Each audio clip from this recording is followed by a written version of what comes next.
નમસ્કાર, CB24 news સાથે હું રેશમા આપનું સ્વાગત કરું છું. અમદાવાદમાં CID ક્રાઇમના દરોડા. હોટલમાં વિદેશી યુવતીઓને લાવીને દેહ વેપારનો ધંધો કરવામાં આવી રહ્યો હતો.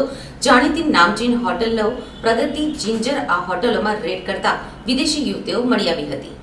ઉલ્લેખનીય છે કે વધુ માહિતી આપતા સૂત્રોએ જણાવ્યું છે કે 20થી વધુ યુવતીઓ દેહ વ્યાપાર કરતી ઝડપાઈ છે. રશિયા નાઇજીરિયાની મહિલાઓની અટકાયત કરાઈ છે. તેમાં નોર્થ ઇસ્ટની મહિલાઓનો પણ સમાવેશ થાય છે.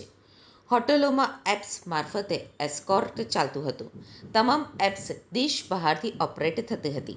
વિદેશી યુવતીઓ ટુરિસ્ટ વિઝા ઉપર ભારત આવતી હતી, જેમાં જાણીતી હોટલમાં 15થી 20 દિવસ સુધી રોકાતી હતી.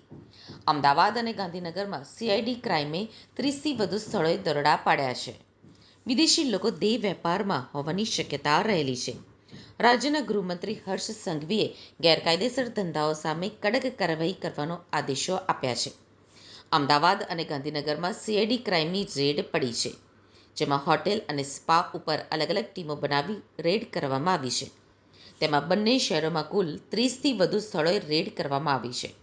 દેહ વ્યાપારની પ્રવૃત્તિને લઈ તપાસ કરવામાં આવી છે, તેમજ 14 જગ્યા પરથી વિદેશી યુવતીઓ ઝડપાઈ છે, તેમ સૂત્રોએ જણાવ્યું છે.